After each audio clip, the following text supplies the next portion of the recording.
నమస్కారం AC news కి స్వాగతం.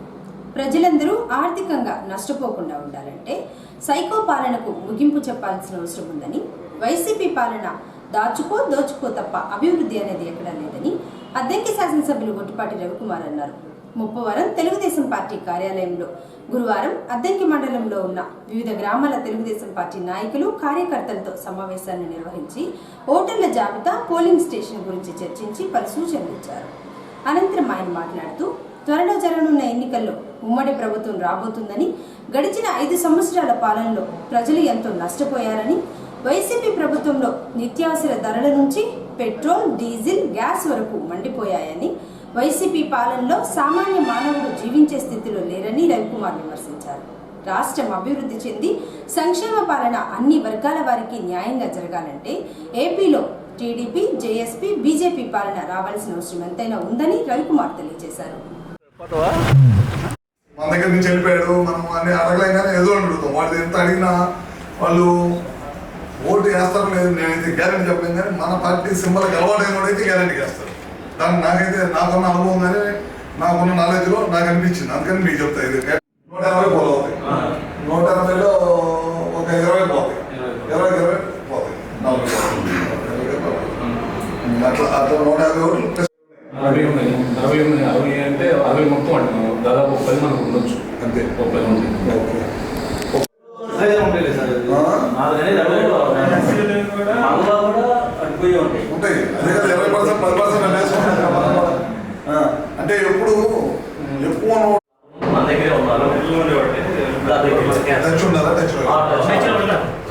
ఇది టచ్లో పెట్టండి. ఎందుకంటే గ్రామ ఓట్లు ఐదు పోతాయి కాబట్టి ఇది టచ్లో ఉంటేనే మనకు బాగుంటాయి. ప్రతి ఓటు ఇంపార్టెంట్ కాబట్టి ఎవరైనా అందరూ అట్లా అనుకుంటారు.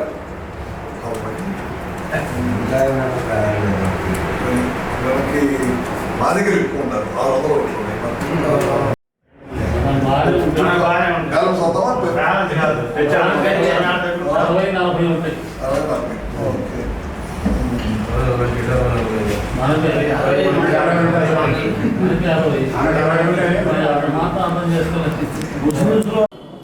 అద్దంకి పట్టణంలోని స్థానిక సత్రంబడి ఆవరణంలో గురువారం రాష్ట్ర సమగ్ర శిక్ష కార్యాలయం వారి ఆదేశాల మేరకు సాహిత్య విద్య సమగ్ర శిక్ష బాపట్ల జిల్లా వారి ఆధ్వర్యంలో ప్రత్యేక అవసరాలు గల విద్యార్థులకు గురువారం ఉచిత ఉపకరణాల నిర్ధారణ వైద్య శిబిరం నిర్వహించగా ముఖ్య అతిథిగా జిల్లా కోఆర్డినేటర్ జ్యోత్స్న హాజరయ్యారు. ముందుగా విద్యార్థులకు వైద్య పరీక్షలు నిర్వహించి పరికరాల కోసం 201 మందిని ఎంపిక చేశారు. క్యాంపుకు అద్దంకి నియోజకవర్గంలోని 5 మండలాల నుంచి లోపాలు ఉన్నవారు హాజరై చూపించుకున్నారు. అనంతరం ఆమె మాట్లాడుతూ ఎన్నికల కోడ్ ఉన్న ప్రత్యేక అవసరాలు కలిగిన పిల్లలను దృష్టిలో పెట్టుకుని ఆంధ్రప్రదేశ్ సమగ్ర శిక్ష వారు ప్రత్యేకంగా ఉచిత ఉపకరణాల నిర్ధారణ శిబిరం ఏర్పాటు చేయగా కంటి విభాగం, ఎముకల విభాగం, మానసిక వైకల్యం, ఫిజియోథెరపిస్టులు హాజరై విద్యార్థులను పరీక్షించి వారికి అవసరమైన ఉపకరణాలకు ఎంపిక చేయడం జరుగుతుందన్నారు. బాపట్ల జిల్లాలో సాహిత్య విద్య సమగ్ర శిక్ష ఆధ్వర్యంలో నడిపే భవిత విద్యా వనరుల కేంద్రాలు ఎంతో చక్కగా ఉపాధ్యాయుల సహకారంతో నడుస్తున్నాయని జ్యోత్స్న తెలియజేశారు. ఈ శిబిరానికి, ఈ వైద్య శిబిరం మన పిల్లల్లో ఉన్న అవసరాలు, ఈ ప్రత్యేకమైన పిల్లల కోసం ఏమేమి అవసరమో, చాలామంది పిల్లలు చాలా ఇబ్బందులతో కూడిన ఈ పిల్లలకి మనం ఏమేమి ఉపకరణాలు ఇవ్వగలుగుతాము, ఏవి ఇస్తే వీళ్ళకి ఉపకారం జరుగుతుంది అనే దాని గురించి ఈరోజు ప్రత్యేకమైన నిర్ధారణ అనేది జరుగుతుంది.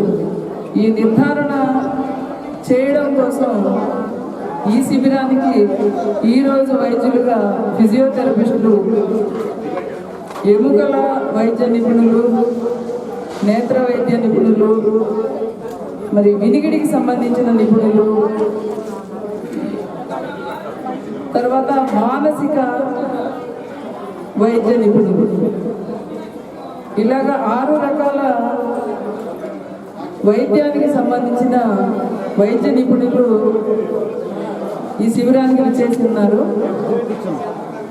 మరి వారందరి నుండి మన పిల్లలకి ఏం అవసరం, ఏమిటి అనేది మీ అందరికీ తెలుసు. మీరు ప్రతిరోజు ఒక గొప్ప ఛాలెంజ్ మనకి ప్రతిరోజు తెల్లారి లేచిన దగ్గర నుంచి మన ఇంట్లో ఉన్న మన పిల్లల్ని ఎంత ఛాలెంజ్గా మనం ఆ పిల్లల యొక్క భవిష్యత్తుని తీర్చిదిద్దుతున్నాం అనేది మీ తల్లిదండ్రులుగా మనకు అందరికీ తెలుసు. అలాగనే ఆర్పీలు భవిత విద్యా కేంద్రాల్లో పనిచేస్తున్న ప్రతి ఒక్క ఐఏఆర్పీ కూడా తల్లిదండ్రుల తర్వాత వారే తల్లిదండ్రులుగా పనిచేయడం మీరు గమనిస్తూ ఉన్నారు. మరి భవిత కేంద్రంలోనికి పంపించిన తర్వాత విద్యార్థుల్లో మరి భవిత కేంద్రానికి పంపించిన ముందు మీ పిల్లవాడి పరిస్థితి ఏంటి, పంపించిన తర్వాత మన పిల్లల పరిస్థితి ఏంటి అనేది మీ అందరికీ ఇప్పటికే అవగతం అయి ఉంటుంది. మీకు కావాల్సిన ఏ అవసరాలైనప్పటికీ కూడా ప్రతి ఒక్క సమస్యని వివరంగా మీరు ఎంత సమయం తీసుకుంటారో అంత సమయం తీసుకొని డాక్టర్లతో చక్కగా చర్చించి మా పిల్లలకి ఇది కావాలి అనే విషయాన్ని మీరు తెలియజేసినట్లయితే మీకు తప్పనిసరిగా మీకు కావాల్సిన ఉపకరణాలన్నింటినీ అందచేయడం జరుగుతుంది. మరి ఈ కార్యక్రమానికి ఇచ్చేసిన ఇంకా డాక్టర్లు డాక్టర్ నివేదిత గారు, డాక్టర్ లాస్యా గారిని కూడా వేదిక మీదకి రావాల్సిందిగా కోరుతున్నాము. నేత్ర వైద్య నిపుణులు నియోజకవర్గ స్థాయిలో ఇక్కడ నిర్వహించింది. ముఖ్యంగా ఎలక్షన్ కోడ్ ఉన్నప్పటికీ మరి మన సమగ్ర శిక్ష అవార్డు ఈ విద్యార్థులకి ఎంతో ఉపయోగకరమైన కార్యక్రమాన్ని ఈ సమయంలో ఛాలెంజ్గా తీసుకుని మన మండలంలో నిర్వహించడం, ముఖ్యంగా దీనివల్ల తెలుసు ఉపయోగం. మరి ఇక్కడ వ్యాధి నిర్ధారణ చేస్తాం, మరి దానికి సంబంధించి అవసరమైన ఉపకరణాలు కూడా ఇవ్వడానికి అవకాశం ఉంది. వీటిని బట్టి మరి అవన్నీ మీకు తెలిసిందే. ఇది ప్రతి సంవత్సరం జరుగుతూ ఉంటుంది. మరి ఇక్కడ ముఖ్యంగా మన అద్దెకిలో మరి అనేక మంది తల్లిదండ్రులు నేను క్యాంపు కూడా విజిట్ చేస్తుంటాం. ఇక్కడ భవిత కేంద్రంలో మరి ఇక్కడ ఉన్న ఐఆర్టీలు కానివ్వండి, మరి ఫిజియోథెరపిస్టులు కానివ్వండి, ఎంతో చక్కగా ముఖ్యంగా ఈ పిల్లల తల్లిదండ్రులతోటి మరి ఎంతో మంచిగా వాళ్ళు తప్పనిసరిగా ఇక్కడికి వచ్చి వాళ్ళకి ఎంతో ప్రోగ్రెస్ కూడా చూపిస్తున్నారు. వాళ్ళ తల్లిదండ్రులు కూడా వాళ్ళు చెప్తున్నారు ధైర్యంగా, మా పిల్లలు ఇక్కడికి వచ్చినందువల్ల చాలా మార్పును గమనించామని. అది చాలా సంతోషంగా ఉంటుంది. మరి ఈ పిల్లలకి మరి సేవ చేయటం అనేది చాలా మా ఐఆర్టీ మేడం గారు ఎంతో ఇదే చేస్తుంటారు. మేము ధైర్యంగా చెప్పగలం. మన జిల్లాలోనే అందులో ఎక్కువ మంది విద్యార్థులు కూడా ఇక్కడ వినియోగించుకుంటున్నారు. మరి ఈ పిల్లలు ముఖ్యంగా తల్లిదండ్రులుగా మీరు కూడా మరి ఎంతో ఈ పిల్లల్ని ఇక్కడ దాకా పంపించడం మీ గొప్పతనం. మరి ఈ పిల్లల్ని మరి ప్రత్యేక అవసరాలు గల పిల్లల్ని మరి మీరు కష్టంగా భావించకుండా మీరు ఎంతో వాళ్ళ అభివృద్ధి కోసం మరి ఇక్కడికి నిరంతరం మరి తీసుకొస్తూ ప్రతిరోజు తీసుకొస్తూ వాళ్ళ అద్దంకి పట్టణంలోని స్థానిక విశ్వ బ్రాహ్మణ సంఘం ఆధ్వర్యంలో సంఘ కార్యాలయంలో బుధవారం రాత్రి కార్పెంటర్స్ డే వేడుకలను నిర్వహించారు. ముందుగా కార్పెంటర్ వృత్తిలో శిల్పిగా పేరు పొందిన చెక్క మీద బొమ్మలు చెక్కిన ప్రముఖులైన 12 మందిని వేద మంత్రాలతో చిన్నుపల్లి శ్రీనివాసాచారి, బ్రహ్మానందం తదితరులు కలిసి శాలువా కప్పి పూలమాలలతో ఘనంగా సత్కరించారు. ఈ సందర్భంగా వారు మాట్లాడుతూ కార్పెంటర్ వృత్తిపై జీవనం సాగిస్తున్న కార్పెంటర్లకు సబ్సిడీపై ప్రభుత్వం డిపార్ట్మెంట్ కల్ప మంజూరు చేయాలని, చేతి వృత్తిదారులను ప్రభుత్వం ఆదుకోవాలన్నారు. నేడు కార్పెంటర్స్ డే సందర్భంగా కార్పెంటర్లను గుర్తించి సన్మానం చేయడం జరిగిందన్నారు. సన్మాన గ్రహీతలందరూ జిల్లాలో గుర్తింపు తెచ్చుకున్నారని, వీరందరికీ ప్రభుత్వం నుంచి ఏదో విధంగా సహాయం చేస్తే మరికొందరిని ఈ వృత్తిలో రాణించేందుకు సహకారం ఉంటుందని, గతంలో కార్పెంటర్లకు మంచి ఆదరణ ఉందని, టెక్నాలజీ మారే కొద్దీ కార్పెంటర్లకు పరిభారం అనేది తగ్గుతూ వస్తుందని శ్రీనివాసాచారి పేర్కొన్నారు. కార్పెంటర్స్ డే అంటే ఇంగ్లీష్ కార్పెంటర్స్ తెలుగులో దారు శిల్పులు అంటే పురాతనమైనటువంటి మన ప్రకృతిలో లభించేటువంటి చెట్టు చామని మనకు కావాల్సినటువంటి యంత్ర పరికరాలు కావచ్చు, అధునాత పనిముట్లు కానీ నిత్యావసర వాడుకలు ఉపయోగించేటువంటి వుడ్ రిలేటెడ్ వుడ్తో సంబంధించిన ఐటమ్స్ మొత్తం చేసేది కార్పెంటర్స్. మరి పురాతన రోజులు తీసుకున్నట్టు ఈ కార్పెంటర్ ప్రాముఖ్యతని ఒకసారి మనం గుర్తు చేసుకుంటూ ఈ అద్దంకి పట్టణ విశ్వబ్రాహ్మణ సంఘ ఆధ్వర్యంలో ఉమ్మడి ప్రకాశం జిల్లా కార్పెంటర్ వృత్తిలో ప్రముఖంగా అంటే వారికి ఒక ప్రత్యేకత స్పెషలైజ్డ్ ఆ వృత్తిలో కూడా ఉన్నటువంటి ఎక్స్పర్ట్స్ ఎన్నుకొని వాళ్ళందరినీ ఇక్కడ సంఘ కార్యాలయం సన్మానించుకోవడం చాలా శుభపరిణామం. మరి ఈరోజు సన్మాన గ్రహీతులైనటువంటి చిత్తలపూడి వీరయ్య గారు, అద్దంకి వాస్తవ్యులు, అలాగే అద్దంకి సీనియర్ కార్పెంటరు ఏలూరు వీరబ్రహ్మం గారు, మరి మునగంటి వీరాచారి గారు, కొండముది రమేష్ గారు, ముత్తలూరి హరిబాబు, బొప్పుడి వీరప్పయాచారి, పనకమెట్ట మండలం నుంచి ఆరికట్ట శ్రీనివాసాచారి, జరుగుమల్లి మండలం నుంచి నూతలపాటి పోతులూరాచారి, ఒంగోలు నుంచి మణిదపు సుధాకరు, మరి అద్దంకి ఆలగడ్డ వీర సుందరాచారి గారు, ఇంకా ప్రముఖులు ఉన్నారు. వీరందరూ కూడా హాజరై ఈ సన్మానాన్ని స్వీకరించినందుకు వారికి ముందుగా అద్దంకి పట్టణ విశ్వబ్రాహ్మణ సంఘం తరఫున ధన్యవాదాలు తెలుపుకుంటూ ఉన్నాం. దీని ఉద్దేశం సన్మానం అనేది కాదు, చేతి వృత్తిలో నైపుణ్యతను వెలుగుతీసే అంశం మీద ఒకసారి వారందరిని కూడా అభినందించే కార్యక్రమంగా భావిస్తున్నాం. ఈ కార్పెంటర్లు అందరూ కూడా నేడు చూస్తున్న సమాజంలో ఉత్పత్తి కులాలు వీరు బతుకుతూ ఈ సమాజాన్ని బతికించే స్థాయిలో ఉన్నటువంటి వృత్తి. మరి ఆ రోజు మన భారతదేశం అంతా కూడా వ్యవసాయ ఆధారిత ప్రాంతం. మరి వ్యవసాయానికి పనిముట్లు మూలం నాగల కాడించి అంటే మానవుడు గిట్టెల నుంచి మెట్టే వరకు, తల్లి కడుపులోంచి వేరయ్యే పేగు కోసే కత్తి కాడించి వారు మరణించే వారికి దువ్వే వంట గడ్డపార వరకు తయారు చేసినటువంటి ఈ శిల్పులు అనేది ఇక్కడ ప్రాముఖ్యం మనం గుర్తుపెట్టుకొని ఈ సమాజం వాళ్ళు గుర్తించి గౌరవించాలి. అదేవిధంగా అద్దంకి పట్టణ అధ్యక్షుడైనటువంటి కొలపురం బ్రహ్మానంద గారికి, ఇక్కడ ముఖ్య అతిథిగా వచ్చినటువంటి ప్రకాశం జిల్లా అధ్యక్షుడైనటువంటి తిరుపతి శ్రీనివాసాచారి గారికి ముందుగా వారికి నమస్కారం కూడా చేసుకుంటూ, ఈరోజు కార్పెంటర్స్ డే సందర్భంగా ఇక్కడికి వచ్చిన 15 మంది ఈ కార్పెంటర్స్ ని గుర్తించి వారందరికీ సన్మానం చేయడం వంటిది చాలా అదృష్టంగా భావిస్తున్నాము. ఈ కార్యక్రమం చేయడానికి వారికి వచ్చిన ఆలోచనకు కూడా ముందుగా మన కొండపల్లి బ్రహ్మానంద గారికి మా అందరి తరఫున ప్రత్యేకంగా ధన్యవాదాలు తెలియపరుచుకుంటున్నాము.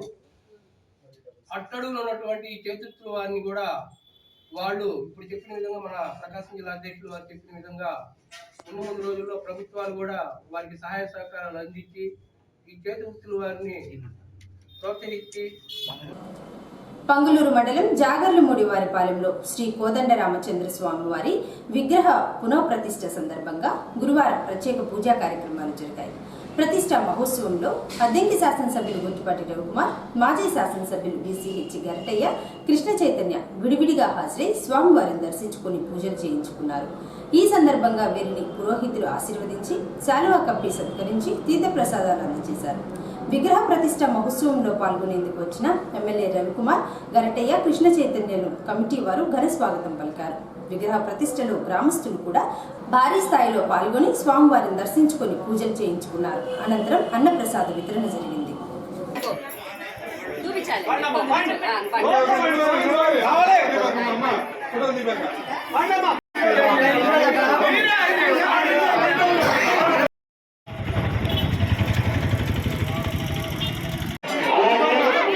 చాలా జనం ఉన్నారు, దర్శనం చేసుకున్నారు. రండి వారికి అటు చూసుకోండి. రండమ్మా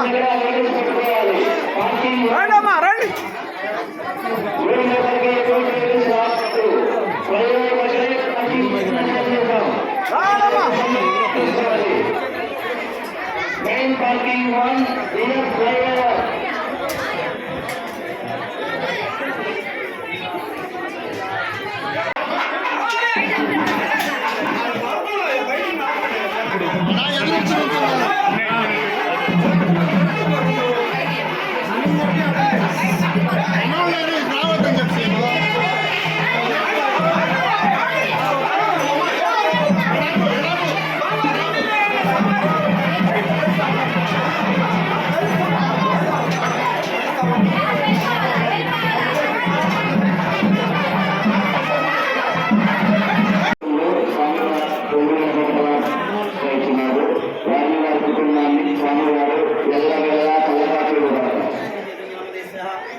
రండి రావాలి రావాలి కమిటీ కుర్రాళ్ళు ఇప్పుడైనా దర్శనం చేసుకునేది దర్శనం నేను చేసుకున్నాను రావాలి.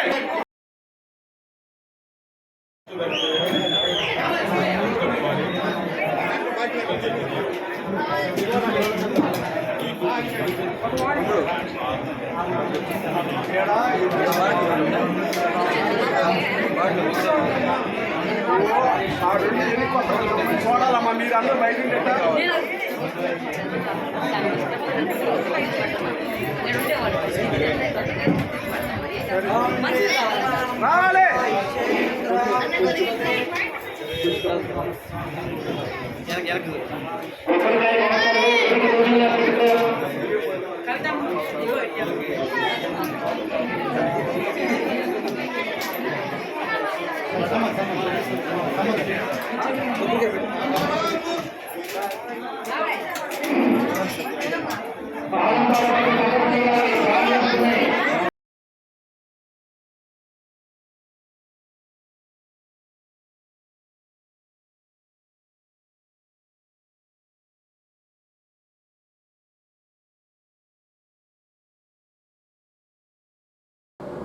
గుండ్లకమ్మ డ్యాం వద్ద ముసలి కలకలం సృష్టించిన సంఘటన గురువారం చోటు చేసుకుంది. గుండ్లకమ్మ నదీ పరిసరాల్లో మత్స్యకారులు చేపల వేట కొనసాగిస్తూ ఉంటారు. అందులో భాగంగా గురువారం ఉదయం కొందరు మత్స్యకారులు చేపల వేటకు వెళ్లిన నేపథ్యంలో వలలో ముసలి చిక్కుకోగా వల బరువు ఉంది. చేపలు అధికంగా పడ్డాయన్న ఆనందంలో మత్స్యకారులు ఉండగా బయటకు వచ్చి చూసేసరికి ముసలి ప్రత్యక్షమైంది. ముసలిని చూసిన మత్స్యకారులు భయపడి డ్యాం అధికారులకు సమాచారం ఇచ్చారు. ముసలి నాగార్జున డ్యాం నుంచి ఇక్కడికి నీటి ప్రవాహం ద్వారా వచ్చి ఉంటుందని మత్స్యకారులు చెబుతున్నారు. అనంతరం ముసలిని డ్యాంలోకి పంపించారు. చూస్తున్నాడు కదా ముందు బతికున్నప్పుడు నిర్ణయించుకున్నాడు. ఇక్కడ చూశాడు కదా బతికిందాన్ని. ఇంకా దీన్ని చూపియాలి ఎట్లా చేస్తే నమ్మలేదు ఎవరు జనాలు. అంతే అది ఇది అంటున్నారని ఇంకా దానికి వచ్చాడు చూపిస్తే నమ్ముతారు జనాలని. మంచి పని చేసేటాడు.